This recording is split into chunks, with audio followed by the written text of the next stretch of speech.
வணக்கம். நித்யசுபம் சார்பில் உங்கள் நிஷா. இங்கு குறிப்பிடும் கணிப்புகள் அனைத்தும் பொதுவான ராசி மற்றும் லக்கணத்தை வைத்தே கணக்கிட்டுள்ளோம். உங்களது தனிப்பட்ட கணிப்பை எங்களது வலைத்தளத்தில் பெற்றுக்கொள்ளலாம்.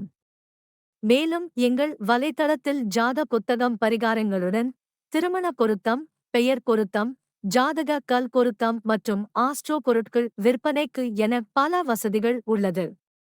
வாங்கல் தலைப்பிற்கு செல்வோம். மேஷம் ராசிக்காரர்களுக்கு இந்த மாதம் பல விஷயங்களில் சாதகமாக இருக்கும். விதியின் அருளால் பல வேலைகளைச் செய்ய வாய்ப்பு கிடைக்கும். தடைப்பட்ட வேலைகள் வேகம் பெறும். நோய் எதிர்ப்பு சக்தியை அதிகரிக்க முயற்சி செய்வீர்கள்.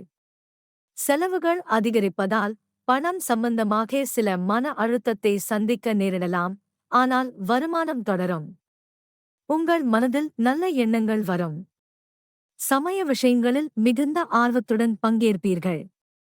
உங்கள் தொழிலில் சாதகமான பலன்களைப் பெறுவீர்கள், ஏனென்றால் ஒருபுறம் சனி பகவான் உங்கள் 11வது வீட்டில் தங்கி உங்கள் எல்லா சவால்களையும் சமாளித்து உங்கள் எதிரிகளைத் தோற்கடித்து முன்னணியில் இருப்பீர்கள். செயல்திறன் அதிகரிக்கும். மாத தொடக்கத்தில் சூரிய பகவான் 10ஆம் வீட்டில் இருப்பார், இது உங்களுக்கு நிலையில் நன்மைகளைத் தரும். அரசு வேலையில் இருப்பவர்கள் இந்த காலத்தில் சிறப்பான பலன்களைப் பெறுவார்கள். வியாபாரம் செய்பவர்கள் வியாபாரம் தொடர்பாக பயணம் செய்ய வேண்டியிருக்கும், இது லாபகரமாக இருக்கும். உங்கள் வியாபாரத்தில் முன்னேற்றத்திற்கு வழிவகுக்கும் சிலருடன் உறவுகளை ஏற்படுத்துவீர்கள். இந்த மாதம் வியாபாரத்தில் முன்னேற்றம் ஏற்படும். உங்கள் படிப்பை சுமூகமாக முன்னேற்றுவதற்கு உங்களால் முடிந்தவரை முயற்சி செய்வீர்கள், ஆனால் ஏதேனும் தடைகள் அல்லது மற்றொன்று நிச்சயமாக எழும். இது உங்கள் படிப்பை பாதிக்கலாம்.